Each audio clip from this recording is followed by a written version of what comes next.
2-3 menit teman-temannya tuh berteriak sampai hilang suaranya. Halo, Assalamualaikum sahabat pendidikan. Bertemu bersama kami dalam Ruang Baik, edisi Tim Respon Darurat Pendidikan untuk Pulihkan Pendidikan di Cianjur. Nah, sahabat baik, gempa yang mengguncang di Cianjur pada tanggal 21 November lalu memang sangat besar dengan kekuatan 5,6 skala Richter.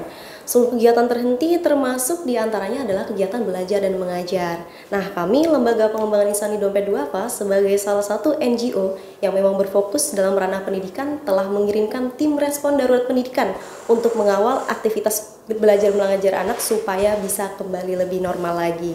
Nah, untuk kita berbicara lebih jauh lagi apa yang sudah kami lakukan di Cianjur, kita di sini sudah mengundang tim koordinator tim respon darurat pendidikan Guru Agung. Oke, halo Guru Agung, gimana kabarnya? Alhamdulillah. Assalamualaikum Mbak Fira. Waalaikumsalam, alhamdulillah. Baik Guru Agung, karena di sini terima kasih ya sudah hadir gitu membersamai kita dalam Ruang Baik. Kita di sini akan diskusi dan ngobrol begitu ya terkait gimana sih kondisi pendidikan di Cianjur begitu dan apa yang sebenarnya terjadi dan bagaimana kontribusi kita LPIDD untuk memulihkan kegiatan belajar mengajar anak di sana. Oke. Nah, karena saya tadi sudah sepil gitu ya, ada tim respon darurat pendidikan. Boleh dijelaskan Guru Agung terkait apa sih urgensi dan juga tujuan dibentuknya tim RDP itu sendiri? Jadi pertama memang RDP ini lahir dari bencana ya. Kalau nggak ada bencana ya kita nggak bergerak. Jadi Dompet Duafa tentu sudah punya program yang sudah established di beberapa titik di Indonesia dan kalau ada bencana ya kita harus turun gitu. Nah ini yang kemudian menginisiasi harus ada tim nih yang ketika bencana hadir kita harus bisa bergerak cepat untuk bisa membantu daerah-daerah tersebut seperti itu dan fokusnya memang di pendidikan gitu Mbak Fira awalnya. Baik, jadi memang awalnya itu ketika ada bencana apa nih yang bisa kita lakukan gitu untuk memulihkan kegiatan pendidikan. Nah, terkait Cianjur itu sendiri Guru Agung, kapan sih kemudian tim RDP turun ke lapangan gitu untuk mengawal kegiatan atau aktivitas pendidikan di sana? Kita bersyukur ya, jadi walaupun ini bencana gitu ya, ternyata banyak orang yang siap untuk membantu. Padahal kondisinya tidak kita siapkan, tapi ternyata banyak orang yang siap. Nah, Dompet Duafa sendiri sebetulnya bukan hanya RDP ya. Jadi RDP itu baru datang 2 minggu setelah bencana. Kenapa lama? Nah, karena memang yang dibutuhkan awal bukan tim kami, tapi tim DMC yang lengkap dengan tim rescue-nya, tim penolong ya, tim SAR-nya. Lalu kemudian juga ada bantuan dari beberapa relawan Dompet Duafa. Baru kemudian kita berangkat di 2 minggu kemudian. Seperti itu Mbak Fira. Jadi memang disesuaikan dengan kebutuhan dan di situasi pada saat itu juga ya? Jadi kita menunggu dulu nih, menunggu dari laporan dari tim DMC Dompet Duafa, baru kita bergerak. Jangan sampai kemudian malah kita yang kebingungan sudah datang ke sana. Jadi kan kita nggak tahu datanya tuh lokasi seperti apa, daerah mana saja, itu yang kemudian kita menunggu pemberitaan dari tim DMC Dompet Duafa seperti itu. Oke, baik Guru Agung. Nah, terkait di sini pasca ya 2 minggu setelah kejadian tim RDP turun, tentu di situ ada skenario dan strategi yang dimainkan. Nah, bisa dijelaskan Guru Agung gimana nih skenario, strategi yang kemudian dilakukan atau dirancang oleh tim RDP untuk Cianjur? Yang pertama kita mencoba mengidentifikasi jaringan yang sudah ada di Cianjur. Sebetulnya 2 atau 3 hari ya setelah bencana kita langsung menghubungi beberapa kawan di sana dan akhirnya jaringan inilah yang kemudian memberikan informasi. Jadi ada informasi dari DMC, ada informasi dari jaringan kita.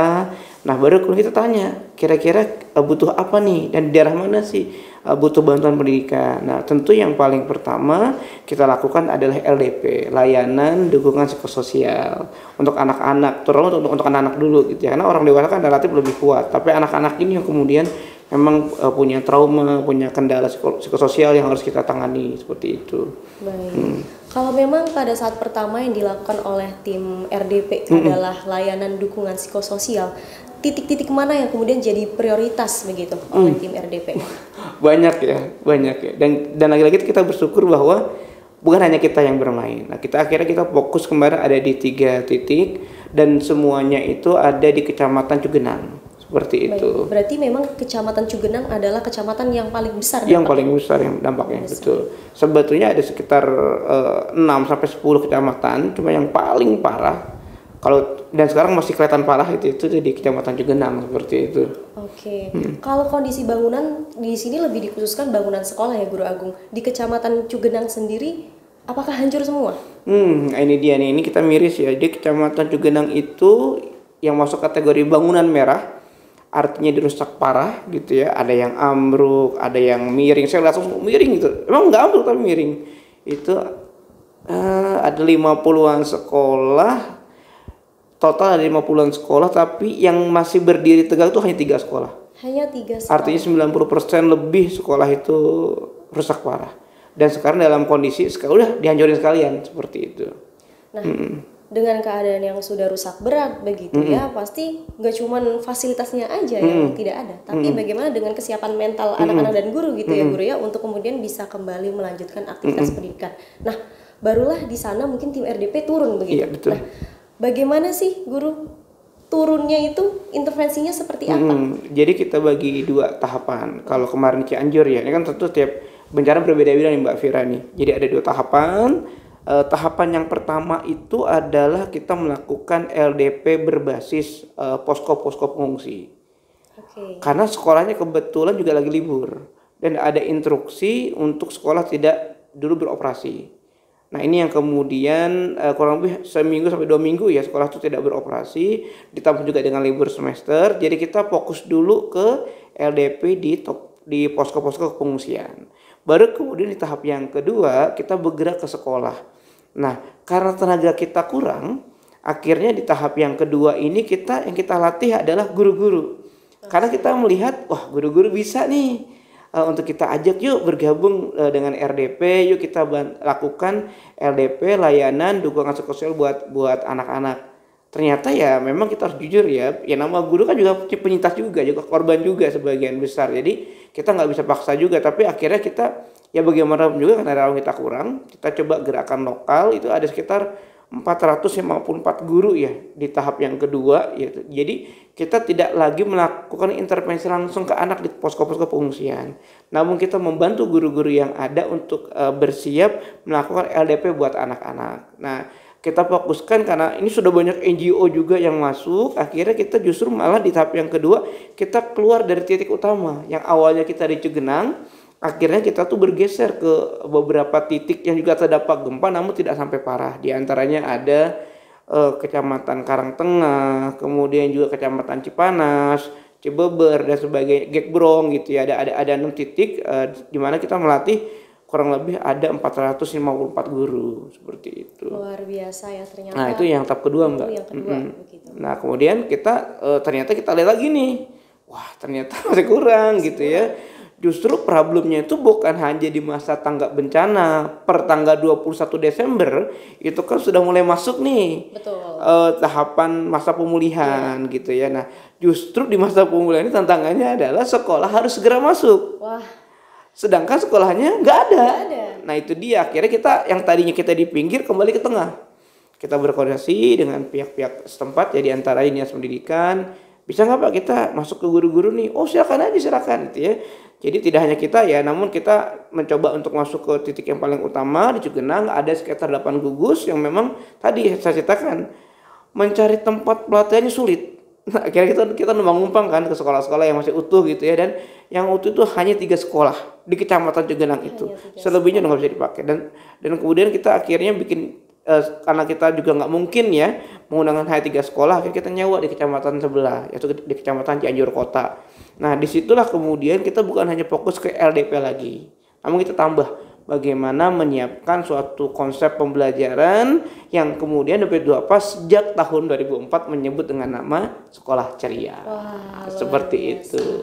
Oke, jadi ini langsung pembahasannya langsung ke Sekolah Ceria gitu ya Guru Agung. Kita lihat juga gitu ya, ternyata pergerakan tim RDP ini memang benar-benar mengikuti kebutuhan dan sikon gitu. Itu pasti harus. Itu harus ya, supaya tepat sasaran juga begitu ya. Kalau yang pertama kita terpusat di Cugenang, kemudian karena di situ NGO sudah masuk, mungkin udah banyak bantuan juga betul, ya. Betul, jangan sampai numpuk juga seperti itu.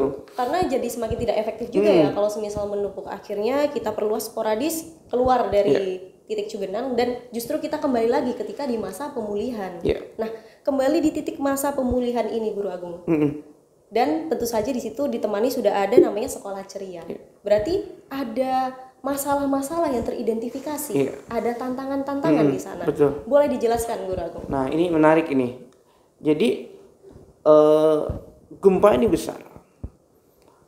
Namun ketika kita sudah beralih dari masa tanggap bencana menjadi masa pemulihan gitu ya, kita melihat daerah-daerah mana nih yang sebetulnya nggak siap.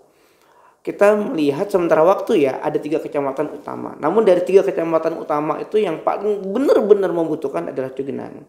2 lagi adalah kecamatan Cianjur Kota, walaupun ini hanya sebagian, dan 1 lagi Warung Kondang. Nah sayangnya kita belum masuk nih ke Warung Kondang secara utuh, baru beberapa titik lah. Nah untuk yang Cugenang sendiri kita kemudian melihat ada 4 tantangan paling tidak ya. 4 tantangan itu yang pertama adalah tantangan gurunya. Siap nggak sih gurunya untuk ngajar lagi? Saya pikir kalau ketemu sama gurunya di sekolah, walaupun sekolahnya hancur, guru-guru tuh tersenyum, ramah, sigap, bahkan dia berupaya melayani kita. Bukannya kita melayani mereka, tapi mereka melayani kita. Pak mau minum apa, makan apa? Jadi kalau kita datang disambut gitu ya. Mereka kayak nggak ngerasain kepedihan gitu ya. Padahal kalau dicek rumah mereka itu sendiri juga hancur. Bukan hanya sekolah mereka, rumah sebagian guru itu juga hancur. Akhirnya kita bikin pelatihan tuh. Di awal itu sebelum masuk ke pelatihan, kita cek dulu kesiapan mereka. Lagi-lagi dengan LDP. Awalnya kita LDP buat siswa, akhirnya gurunya kita LDP-in dulu. Siap. Ternyata dari data itu kita baru sadar ya, bahwa guru tuh ada yang kondisinya tuh merah dan kuning. Ini kalau bahasa kami. Okay. Merah dan kuning. Artinya kalau yang merah sebetulnya gak siap buat ngajar. Gak siap buat ngajar. Dan ini mereka, saya salutnya, itu kayak bisa menutupi gitu ya. Kalau ketemu tuh ketawa-tawa, senang-senang. Tapi kalau kita tanya secara jujur, yuk coba kita relaksasi dulu deh Bu. Pak, relaksasi dulu. Ya Allah, baru mereka menangis. Ketahuan kan? Ketahuan. Ada yang merah, ada yang kuning. Ini sebetulnya nggak siap buat ngajar. Itu Cugenang. Tapi kalau di wilayah lain, alhamdulillah sebagian besar biru atau hijau lah, aman lah ya. Okay. Terutama Cianjur Kota aman, walaupun sekolahnya terdampak. Tapi kalau Cugenang enggak. Jadi yang perlu kita lakukan itu adalah bagaimana kita bisa menghadapi tantangan yang paling awal dulu. Menyiapkan guru. Tantangan yang kedua adalah siswanya. Ini yang kedua. Siswanya ini banyak yang, mohon maaf ya, enggak cuma 1-2 yang meninggal. Dan mereka itu ada yang mendengar langsung teman-temannya meninggal. Jadi kalau kita perlu mereview sedikit ya. Jadi mereka itu berada dalam kondisi sudah pulang dari sekolah formal. Kebiasaan orang Cianjur adalah anak-anak SD itu kalau sudah selesai belajar di sekolah, mereka ke rumah sebentar, paling cuma 1 jam istirahat, lalu jam 1, jam setengah 2 sudah siap untuk kembali ke sekolah non formal, yaitu DTA atau MDTA, Madrasah Diniyah Takmiliyah Awaliyah. Nah mereka itu pas lagi menjelang belajar terjadilah gempa. Nah celakanya ada yang sudah masuk duluan. Oh, baik. Ini yang kemudian banyak menjadi korban. Dan mereka menyaksikan langsung dan mendengar langsung bagaimana rata-rata 2-3 menit teman-temannya tuh berteriak sampai hilang suaranya. Suara teman-temannya. Gak kebayang kan? Saya aja orang dewasa hanya mendengar aja cerita itu gak kuat gitu ya. Bagaimana dia mendengar langsung temannya, bukan gak lihat tapi mendengar. Karena kondisinya sangat cepat, beberapa detik berak gitu ya. Dan 2 menit awal masih ada suara. Tapi kemudian pelan-pelan menghilang. Rata-rata 3-4 menit sudah tidak ada suara. Dan hingga hari ini konon kabar masih ada yang belum ditemukan. Nah, ini tantangan. Nah, yang ketiga baru fisik. Nah, yang keempat ini apa? Yang keempat ini adalah kesiapan dari orang-orang yang ada di sekitar sekolah. Contoh kasus misalkan ada sebuah sekolahnya ini ditawarin bantuan karena sudah ambruk. Bagaimana kalau kita kasih tenda? Ya kita butuh tenda sih Pak. Cuma gimana ya? Tendanya itu kita mau pasang di mana? Sekolah itu nggak ada lapangan yang cukup luas untuk pasang tenda. Karena bangunannya kan diambrukin, Betul. akhirnya menutupi lapangan. Sekolahnya sempit. Nah, disinilah titik di mana warga masyarakat harus bantu. Alhamdulillahnya ada. Masyarakat udah kebun kami yang itu tuh belum ditanam, udahlah dimanfaatin.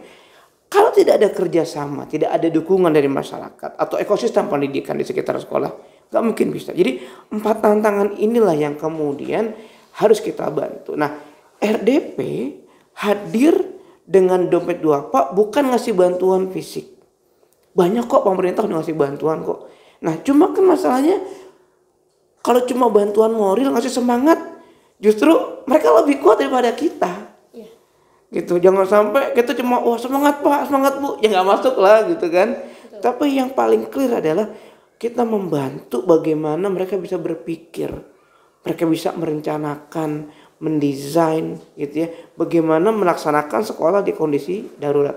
Dari pengalaman bencana-bencana yang sebelumnya, inilah yang kemudian kita mengadakan yang namanya kegiatan untuk membantu guru-guru agar siap atau tidak siap harus siap memulai kembali sekolah per tanggal 9 Januari. Dan kita hanya punya waktu sangat singkat. Betul. Di akhir Desember sampai dengan awal Januari. Namun ternyata pas kita mau bantu mereka tuh juga ingin relaksasi dulu, healing dulu mumpung libur. Ada yang kemudian mencari kesempatan untuk kembali ke keluarganya yang di luar Cianjur. Jadi kalau kita bikin pelatihan, bisa nggak Pak ditunda dulu deh. Guru-guru belum ada kumpul nih, mau healing dulu. Healingnya sederhana, ingin main ke tempat saudaranya di luar Cianjur buat keluar dari permasalahan mereka. Supaya lebih merasa aman. Nah lagi-lagi guru adalah tantangan yang paling utama. Sehingga kami RDP kita melihat, kalau gurunya oke, kelasnya nggak oke nggak ada masalah. Siswanya nggak oke, tapi gurunya oke nggak ada masalah. Tapi kalau siswanya oke, gedungnya oke, gurunya nggak oke, masalah. Ya, jadi kalau gurunya beres, kondisi apapun bisa dilakukan pembelajaran. Dimanapun, kapanpun, dalam kondisi apapun, kalau gurunya itu siap, nggak ada masalah. Dan ini yang ingin kita dampingi ya. Jadi akhirnya konsepnya bukan lagi pelatihan, tapi konsepnya lebih tepat adalah workshop. Biarkan mereka yang kemudian menemukan solusinya sendiri. Kita hanya memancing, bukan melatih. Akhirnya awal kita mau gagah ya, mau pelatihan. Hebatan juga mereka loh, karena mereka yang menghadapi dengan tegar beragam problem pasca bencana gitu. Kalau kita kan cuma orang luar datang sebagai tamu gitu ya. Akhirnya kita nggak berani tuh Mbak bikin pelatihan. Akhirnya kita bikin workshop. Jadi guru adalah pemain utama yang tidak boleh kita tinggalkan. Nah, untungnya Cianjur ini tidak terlalu berdampak kepada guru terlalu perih ya. Paling hanya rumahnya yang rusak. Memang ada beberapa guru yang meninggal tapi itu nggak banyak. Kalau beda sama Aceh. Ini sejarah awal kenapa sekolah Ciria itu muncul ya kan di Aceh dulu. Siap. Kalau Aceh kan kalau kita nyari data sekitar 2.500-an guru tuh meninggal. 2.500. Dan 40 ribuan siswa tuh meninggal. Artinya memang ya kalau nggak disupport oleh orang luar ke Aceh nggak bisa. Nah kalau Cianjur kita masih melihat guru-gurunya tegar kok gitu ya. Akhirnya itu yang kita temani seperti. Dan hingga hari ini kita juga akan berencana lagi ya untuk menemani guru agar siap. Karena kan ini baru awal ya, baru bulan Januari, masih panjang seperti itu. Sampai dengan paling enggak Maret gitu. Karena Maret itu adalah masa akhir dari pemulihan seperti itu. Baik guru.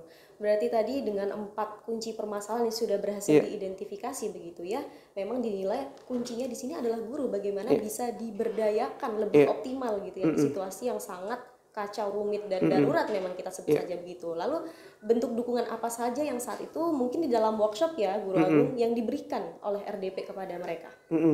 Yang pertama kita berikan pemahaman bahwa untungnya suka tidak suka dengan kebijakan pemerintah ya, kurikulum baru ini sebetulnya kalau saya berkonsultasi gitu ya ke pemerintah, kurikulum hari ini adalah kurikulum yang dirancang untuk bisa dilakukan pembelajaran di masa kapanpun, dalam kondisi apapun dan dimanapun. Artinya ada kelas atau tidak ada kelas, ada buku atau tidak ada buku. Yang terpenting ada guru yang kreatif, ada siswa yang sudah siap untuk belajar, kurikulum bisa berjalan. Dan kurikulum yang kedua adalah tidak boleh dikejar.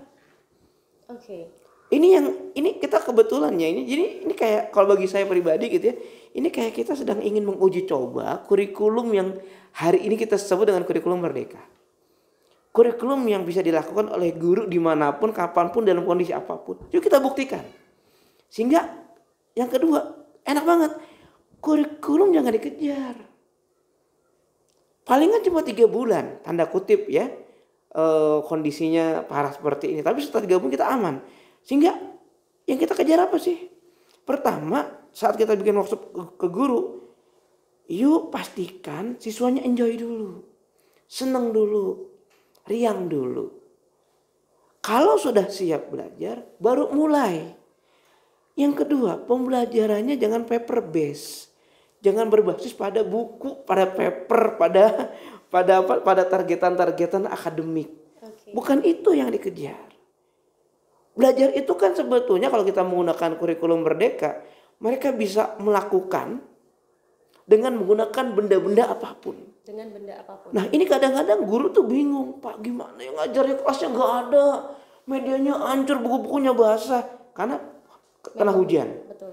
Gimana Pak? Loh, sejak beberapa kurikulum waktu lalu ya, kurikulum KTSP misalkan, kita punya konsep yang kita ambil dari Padang, alam tak kambang jadi guru.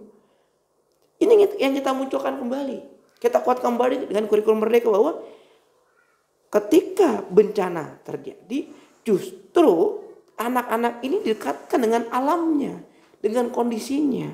Jangan dijauhkan. Supaya siap dengan realita. Jangan dipaksa juga. Jangan dipaksa untuk memasukkan sesuatu yang ideal, nggak mungkin bisa. Sehingga yuk ajarin mereka yang benar-benar menjadi problem kehidupan mereka. Misalkan, wah mumpung nih, yuk belajar masak, belajar nyuci. Kan mereka kan juga butuh makan. Betul. Pakaian mereka harus bersih. Jadi ada salah satu yang kita lupakan adalah kebersihan. Ya Allah, nggak mungkin tinggal di tenda itu kesehatannya tuh terjamin, nggak mungkin. Sehingga butuh kesadaran yang luar biasa. Nah, disinilah kemudian sekolah harus hadir mendekat dengan kehidupan nyata mereka. Nah, ini yang kemudian kita temani guru-guru dengan workshop kita. Yang kedua adalah yang tidak boleh kita lupakan adalah learning how to learn. Belajar bagaimana cara belajar. Nah, kuncinya apa dari prinsip ini? Literasi. Nah, sebelum pandemi aja literasi anak-anak sudah learning-nya ya Allah sudah benar-benar jauh ketinggalan. Sehingga kita daripada ngejar kurikulum mendingan dikuatkan aja literasinya. Sehingga kita punya yang namanya 2 konsep, FRA dan FWA. Fun Reading Activities and Fun Writing Activities. Bagaimana anak-anak didekatkan dengan literasi membaca dan menulis tapi menyenangkan. Jangan sampai dipaksa-paksa, ayo baca, dibaca. Enggak seperti itu gitu. Dan membacanya ini tidak harus buku. Seberaneka ragam. Mereka bisa diajak berkeliling, apalagi banyak barang-barang baru ya yang belum mereka pernah temukan. Ada banyak bantuan-bantuan. Yuk kita baca satu persatu. Ini lembaga A ngasih apa ya? Lembaga B ngasih apa ya? Jangan mereka cuma menunggu datangnya bantuan, tapi juga mempelajari bantuan ini buat apa agar ini bermanfaat buat saya. Ini yang literasi kontekstual yang perlu kita tanamkan ketika bencana itu terjadi. Betul bencana itu menghancurkan, tapi sebetulnya belajar tidak boleh hancur gara-gara bencana. Siap. Ada banyak hal baru. Ini yang kemudian kita tekankan di RDP dan sekolah cerianya, gitu Mbak Vira. Oke, berarti kalau tadi saya tangkap yang pertama diberikan di dalam workshop itu adalah yang pertama layanan dukungan psikososial. Itu pasti karena guru juga harus bisa memberikan itu kepada anak muridnya. Yeah.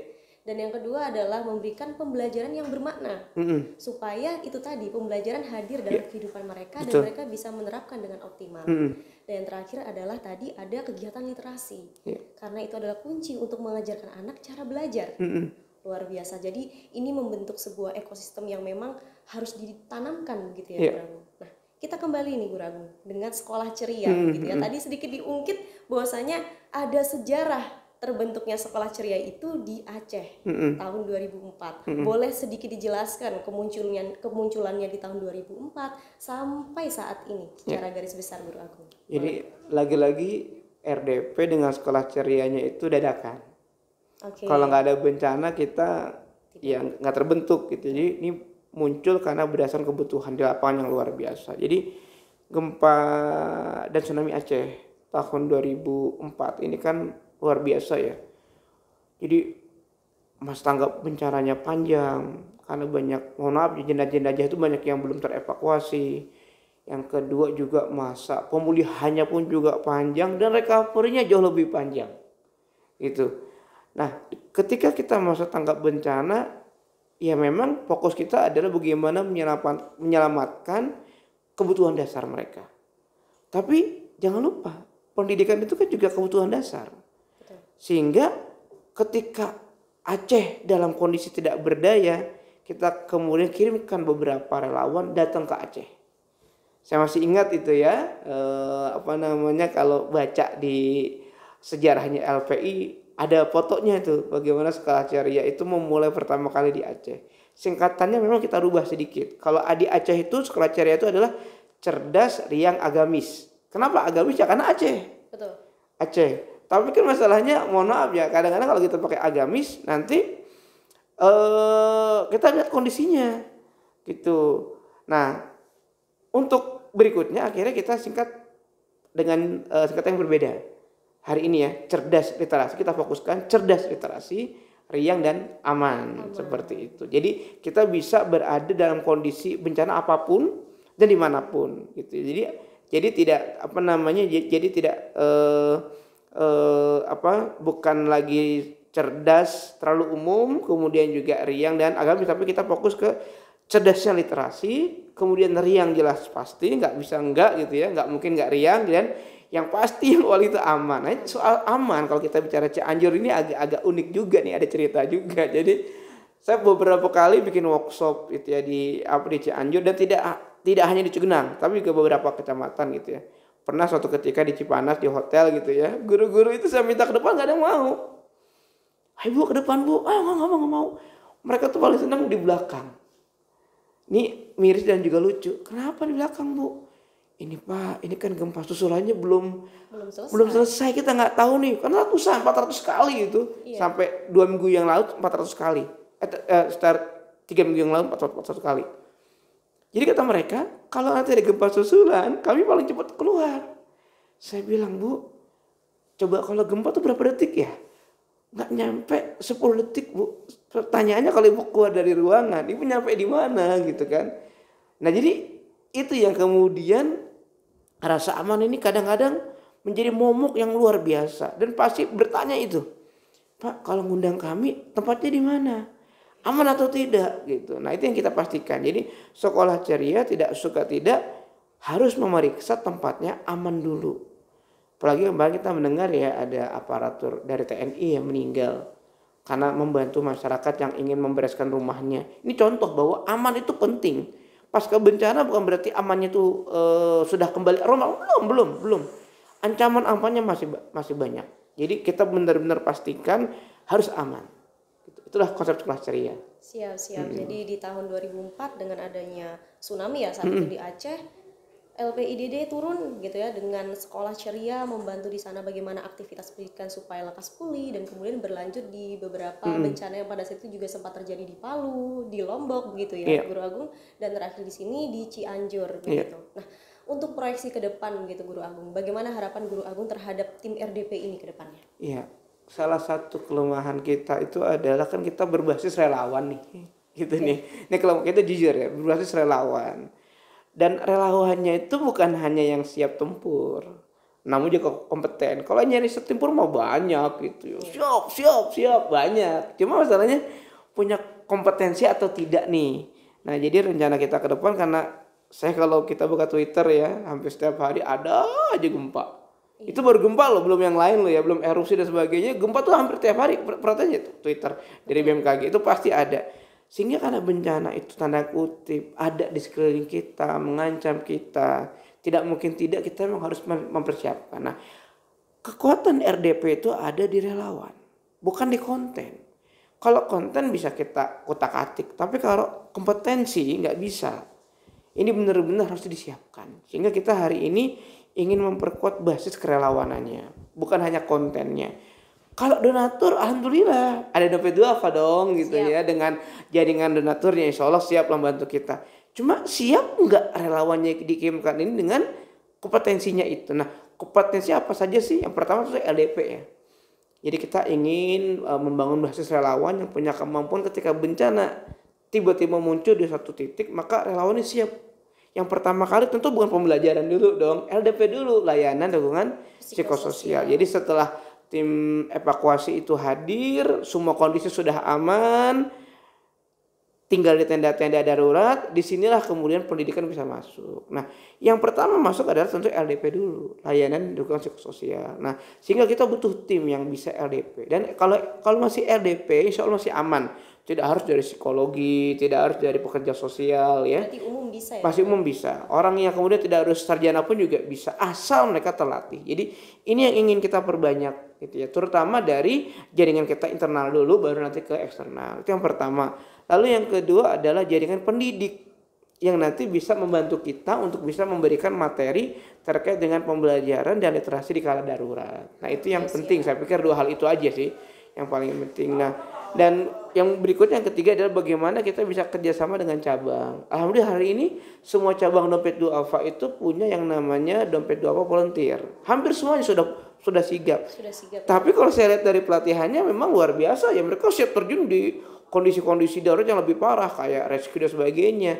Nah tapi ada nggak yang LDP? Ada nggak yang pembelajaran? Nah ini yang kemudian nampaknya perlu kita bangun volunteer dari sisi kependidikannya. Dan kita alhamdulillah dompet duafa juga punya jaringan guru ya. Nah ini yang bisa kita bantu juga, dan juga jaringan mahasiswa saya pikir bisa. Jadi tahap ketiga kita kerjasama dengan cabang agar kalau terjadi gempa atau bencana lain gitu ya, kita bisa siap. Dan tapi memang catatan kita adalah gempa, banjir, longsor itu kan berbeda. Jadi cara kita RDP, kita mengelola bantuan itu nggak sama. Satu bencana dengan bencana lain. Nah, contoh ya kalau gempa misalkan, kalau gempa ini yang ini juga harus kita bikin standar juga sih ke depannya gitu ya. Kalau gempa biasanya yang rusak gedungnya. Iya, betul. Tapi rata-rata media pembelajaran buku-bukunya nggak begitu, masih bisa diselamatkan. Saya tanya kemarin di Cianjur, gimana bu laptopnya? Aman semuanya. Hampir 100% laptop nggak ada yang rusak. Dicek kenapa? Karena memang mereka punya kesadaran nyimpan laptop di tempat yang baik. Kalau buku-buku enggak, gitu. Nah, cuma kalau banjir kebalikan. Sebagian besar kayak kemarin di Pamijahan gitu ya, di Pamijahan Bogor, banjirnya parah. Tapi separah-parahnya banjir, sekolah masih tegak, cuma kotor aja. Tapi medianya yang rusak. Nah ini kan berbeda, sehingga ini kita perlu persiapkan juga relawan yang siap dengan segala macam kondisi. Nah ini yang menjadi tantangan kita ke depan seperti itu. Ini harapan kita, semoga kita punya relawan yang lebih banyak lagi. Oke, amin. Jadi kemudian bagaimana agar terintegrasi begitu ya Guru Agung ya, seluruh volunteer dari cabang dompet duafa ini juga terlatih tidak hanya di situasi tanggap darurat, tapi bagaimana kelanjutan untuk mempersiapkan pendidikan itu sendiri melalui LDP. Dan tadi juga dijelaskan bahwasanya tidak perlu lulusan psikologi, umum pun bisa asalkan di situ terlatih, dan disinilah LPDD bisa masuk kembali. Ya, untuk LDP awal. Ya, untuk LDP awal. Nah, untuk kegiatan selanjutnya baru kegiatan literasi dan pembelajaran yang lebih bermakna. Di situ memang dibutuhkan tenaga didik ya, yang lebih berkompetensi di bidangnya. Nah, untuk di Cianjur sendiri Guru Agung gitu, siapa sih manpower yang terlibat dalam tim RDP ini? Nah, ini dia. Jadi kita kalau kerja sendirian jadi sok pahlawan gitu ya, kita bukan siapa-siapa. Jadi kita harus pertama kelonungan dulu nih, jangan sampai kita nanti tumpang tindih dengan teman-teman kita. Karena pemerintah juga udah kasih bantuan, perusahaan ngasih bantuan, NGO ngasih bantuan. Jadi kita datang dulu, ngecek dulu daerah-daerahnya ini butuh bantuan apa. Akhirnya kita ketemu dengan beberapa pihak. Tentu pertama pemerintah. Yang sudah kita kunjungi ada 2 dinas, Dinas Perempuan dan Anak, yang kedua Dinas Pendidikan. Yang belum kita kunjungi Kemenak kemarin, Kemenak kita lupakan. Ini mungkin targetan kita berikutnya adalah Kemenak yang akan kita kunjungi. Lalu yang kedua adalah yang namanya pemerintah juga nggak berdaya seutuhnya. Kita akhirnya banyak berkoordinasi dengan beberapa NGO lain. Ini penting. Kemarin kita sudah telepon-teleponan, udah kongko-kongko juga bareng-bareng. Kira-kira Dompet Lampung mau titik mana lagi nih? Karena kita sudah punya 2 titik ini. Oke, nah, jadi kita koordinasi agar tidak tumbang tindih berikutnya. Dan kita juga yang paling penting adalah kita melakukan koordinasi dengan tokoh-tokoh lokal. Di antaranya adalah kepala sekolah, guru-guru, dan juga Kordik. Ya, Kordik ini adalah pengawas yang kemudian menjadi PJ untuk suatu wilayah tertentu. Jadi kita nanya ke Kordik, Pak, ini kira-kira kalau bantuan ini bisa nggak Pak ya? Jadi kita benar-benar harus koordinasi. Dan juga yang pastinya koordinasi yang harus kuat itu adalah kita dengan Dompet Duafa itu sendiri. Karena kan Dompet Duafa nggak cuma pendidikan dong. Ya. Ada DMC, ada kesehatan, ada sebagainya. Ini yang kemudian kita saling bahu-membahu. Makanya kalau bisa memang kita kalau lagi bencana ya kita satu posko aja. Biar gampang koordinasinya seperti itu. Siap. Jadi sini memang harus kuat koordinasi, kolaborasinya supaya ya, aksi dan dampaknya ini lebih besar gitu ya Guru Agung ya. Oke, ini mungkin terakhir ya Guru Agung sebagai penutup juga nih dari Guru Agung. Temuan-temuan apa di lapangan yang kemudian menarik perhatian Guru Agung gitu, menarik dan sebagainya, boleh. Jadi yang pertama saya salut ya, mengapresiasi guru-guru yang sebetulnya kalau mereka diminta jujur, mereka tuh kuning dan merah. Tapi ketika mereka ditanya gitu ya, tanda kutip banyak yang berbohong. Siap kok, siap gitu. Ini yang bikin saya terenyuh. Kok bisa ya? Karena kalau sudah merah, itu berarti ada kendala fisik. Entah sakit, entah terluka gitu ya.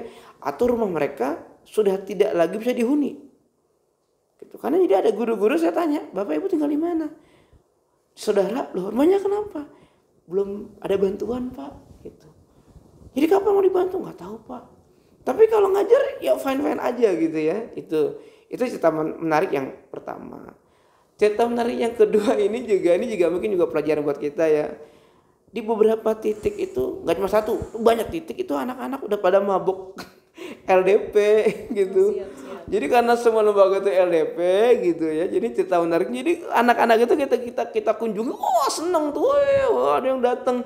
Tapi mereka tahu yang mereka tunggu bukanlah tepuk-tepuk, tawa-tawa, seneng-seneng, game-game bukan. Dia nanya, bantuannya apa ya hari ini ya?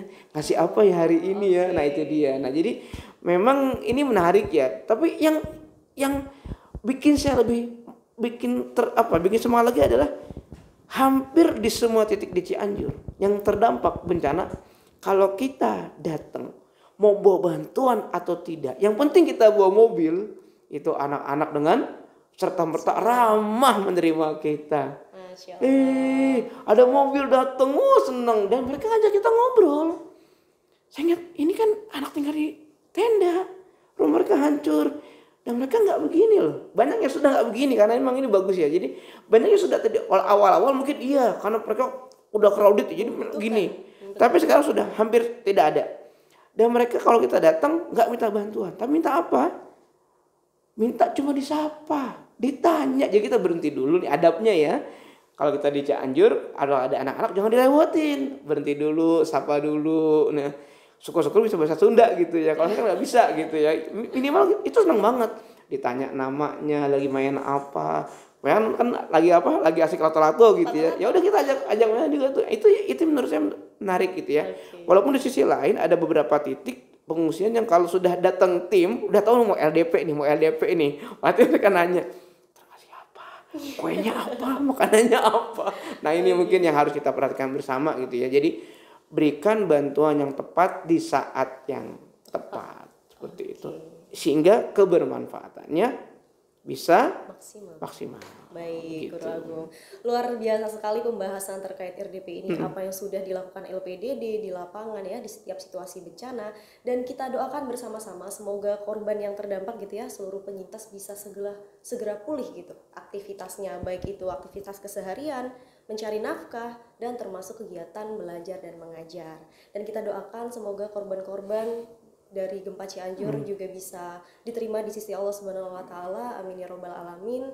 Kita bersama-sama harus saling bahu membahu begitu ya Guru Agung ya, untuk bisa memulihkan Cianjur bangkit begitu. Baik, terima kasih Guru Agung atas kehadirannya. Sama-sama Mbak Mira. Oke, lain waktu kita bisa Insyaallah, ngobrol lagi ya, insyaallah. insya Allah ya. Baik, terima kasih Guru Agung. Baik, sahabat pendidikan, kita ketemu lagi ya di lain kesempatan dalam Ruang Baik edisi yang lain. Baik, assalamualaikum.